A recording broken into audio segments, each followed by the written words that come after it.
నాకు ఇన్ని రోజుల్లో ఎప్పుడు ఇలాగైతే అనిపించలేదు. అగ్ని పరీక్ష కానీ, బిగ్ బాస్ గానీ స్క్రిప్టెడ్ అని. ఇప్పుడు నేను చెప్పేది వింటే మీరు కూడా అగ్ని పరీక్ష, బిగ్ బాస్ స్క్రిప్టెడ్ అనే అంటారు. నిజంగా అగ్ని పరీక్షలో అయితే నిన్న అయితే 26 మందినైతే హోల్డ్‌లో పెట్టి అందులో 8 మందిని తీసేశారు చూసారా? అప్పుడైతే ఆ 8 మందికి జరిగిన అన్యాయం అయితే నాకైతే అస్సలు నచ్చలేదు.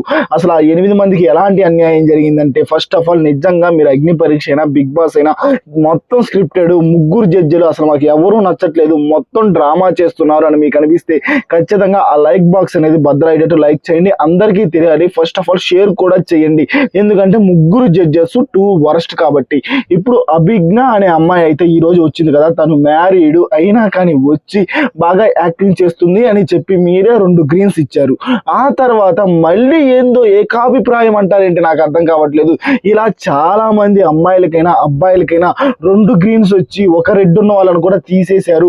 కానీ ఒక రెడ్ వచ్చి ఓకేనా, ఒక్క గ్రీన్ వచ్చిన వాళ్ళని కూడా ఉంచారు. ఇప్పుడు నవరవసాల మామైనా, హేమంత్ అయినా వీళ్ళలో చాలా మంది ఉన్నారు, వాళ్ళ గురించి కూడా మాట్లాడుకుందాం.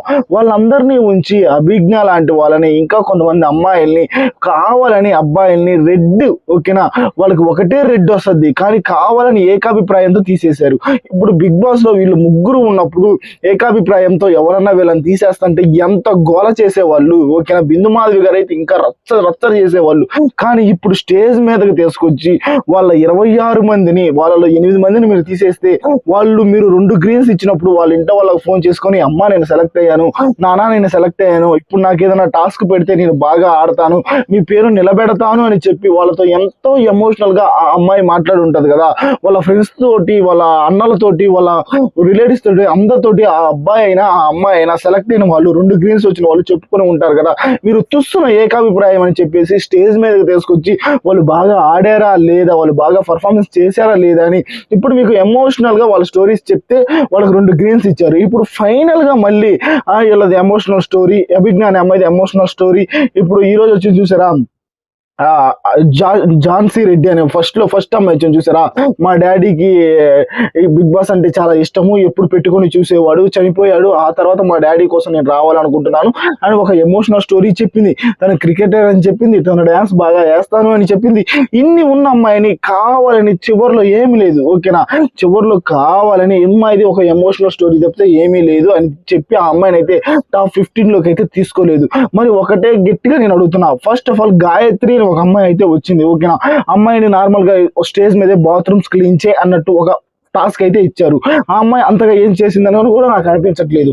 ఆ అమ్మాయి మేనేజ్మెంట్ కోట. నేను గట్టిగా చెప్తున్నా, ఇప్పుడు నా ఛానల్లో వీడియోస్ చూసి వాళ్ళు బాధపడి నా మీద ఏదైనా కేసులు పెట్టా కానీ పర్లేదు, కానీ గాయత్రి అనే ఆ అమ్మాయి ఏం చేసింది, మేనేజ్మెంట్ కోటాలో వచ్చిన అమ్మాయి లాగే ఉంది ఓకేనా. ఇలా చాలా మంది అమ్మాయిలైనా అబ్బాయిలైనా వాళ్ళు ఏ పర్ఫార్మెన్స్ చేయలేదు కానీ ఉంటున్నారు, కానీ పర్ఫార్మెన్స్ చేసిన వాళ్ళు అయితే వెళ్ళిపోతున్నారు. అభిజ్ఞ లాంటి వాళ్ళు, జోష్న లాంటి వాళ్ళు, ప్రియా లాంటి వాళ్ళు, ఇలా చాలా మంది వెళ్ళిపోతున్నారు.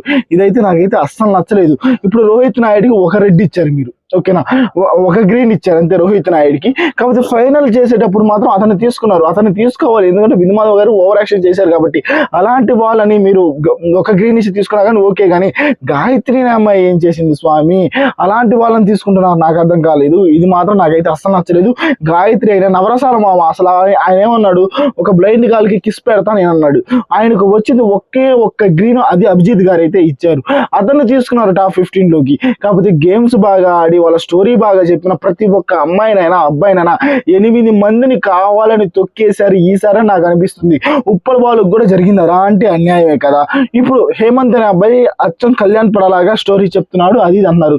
కళ్యాణ్ పడాది ఒక మంచి స్టోరీ ఓకేనా, వాళ్ళ డాడీ వాళ్ళు చిన్నప్పటి నుంచి హాస్టల్లో ఉండి అలా పెరిగాడు కళ్యాణ్ పడాలా. ఇప్పుడు కావాలని హేమంత్ ని కళ్యాణ్ పడాలని ఇద్దరిని కంపేర్ చేసి హేమంత్ కూడా కళ్యాణ్ పడాలాగా డ్రామా చేస్తున్నాడు. హేమంత్ కళ్యాణ్ పడాలా ఇద్దరు బ్రదర్స్ అది అని మాట్లాడుతున్నారు. హేమంత్ చెప్పింది నాకు కూడా చాలా వాటికి డ్రామా అని అనిపించింది. కళ్యాణ్ పడాలని మధ్యలోకి అయితే తీసుకురావద్దు. తను ఒక జెన్యూన్ కంటెస్టెంట్ ఓకేనా, బిగ్ బాస్ లో అయినా అగ్ని పరీక్షలో అయినా చాలా అంటే చాలా జెన్యూన్ గా ఉన్నాడు. అలాంటి కంటెస్టెంట్ మీద ఇలాంటి నిందలు వేయడం అయితే నాకైతే అస్సలు నచ్చలేదు. హేమంత్ వేరు, కళ్యాణ్ పడాల వేరు. మీరు ఎంతమందికి నిజం చెప్పండి, 8 మందికి అన్యాయం జరిగింది అనుకున్న ప్రతి ఒక్కరు కామెంట్ అయితే పెట్టండి. నిజంగా ఆ 8 మందికి ఖచ్చితంగా న్యాయం అయితే జరగాలి ఓకేనా. మీకు బిగ్ బాస్ వాళ్ళకైనా అగ్ని పరీక్షలో జడ్జెస్ కైనా మీకు అంత టైం లేనప్పుడు, అంత అంతమందిని తీసుకోవడం ఎందుకు, స్టేజ్ మీద వాళ్ళకి అప్పటికప్పుడే రెడ్ కార్డ్స్ ఇచ్చేస్తే వాళ్ళు మీరు సెలెక్ట్ అవ్వలేదని వెళ్ళిపోయేవాళ్ళు కదా. మీరు అక్కడ 3-4 రోజులు వాళ్ళని కూర్చోబెట్టి పేషెన్స్ చెక్ చేస్తున్నాం అది ఇది అని చెప్పి సోది వాళ్ళని ఎక్కువ అక్కడే ఉంచి ఎందుకు వాళ్ళ జీవితాలతో మీరు ఆడుకుంటారు. వాళ్ళు ఇప్పుడు అందరూ ఎంతో కష్టపడి అక్కడ దాకా వచ్చుంటారు కదా, ఫైనాన్షియల్ గా అయినా కానీ ఇంట్లో వాళ్ళకి చెప్పుకోవడం అయినా కానీ. మొత్తం ఇప్పుడు జపాన్ నుంచి తోటా అనే ఒక పర్సన్ వచ్చారు, అతనికి అక్కడి నుంచి ఇక్కడికి రావడానికి ఎంత ఖర్చు అయి ఉంటుంది. ఫస్ట్ అభిజిత్ గారు రెడ్ ఇచ్చారు, ఈ విషయంలో అభిజిత్ గారు నాకు నచ్చారు, రెడ్ ఇచ్చారు కాదు గ్రీన్ ఇచ్చారు అభిజిత్ గారు. కాకపోతే చివరి ఫైనల్ చేసేటప్పుడు శ్రీముఖి ఓవర్ యాక్షన్ అయితే ఎక్కువ అయింది స్వామి. వీళ్ళు ఫైనల్ చేశారు అంతా బాగానే ఉంది, శ్రీముఖి వచ్చి అమ్మాయిది ఏం లేదు ఎమోషనల్ స్టోరీ చెప్పింది, ఈ అబ్బాయిది ఏం లేదు ఎమోషనల్ స్టోరీ ఉంది, అంతమించి వీళ్ళు ఏం చేసింది లేదు, నాకు నచ్చలేదని శ్రీముఖి తీసి పడేస్తుంది. నాకు అర్థం కావట్లేదు. అక్కడ ఉన్న జడ్జెస్ వాళ్ళు నిర్ణయించుకోవాలి, వాళ్ళు నిర్ణయించడం కూడా తప్పే, అసలు ఏకాభిప్రాయంతో తీసేయడం తప్పు. కానీ ఇలా చేయడం అయితే నాకైతే అస్సలు నచ్చలేదు. మీలో ఎంతమందికి నచ్చలేదో కామెంట్ పెట్టండి. నిజంగా ఆ 8 మంది మాత్రం ఏదైనా సీరియస్ గా తీసుకుంటే ఈ బిగ్ బాస్ అనేది తుస్సైపోవాలని గట్టిగా కోరుకుంటున్నా. ఎందుకంటే వాళ్ళ శాపం తగులుద్ది అని నేను అనుకుంటున్నా.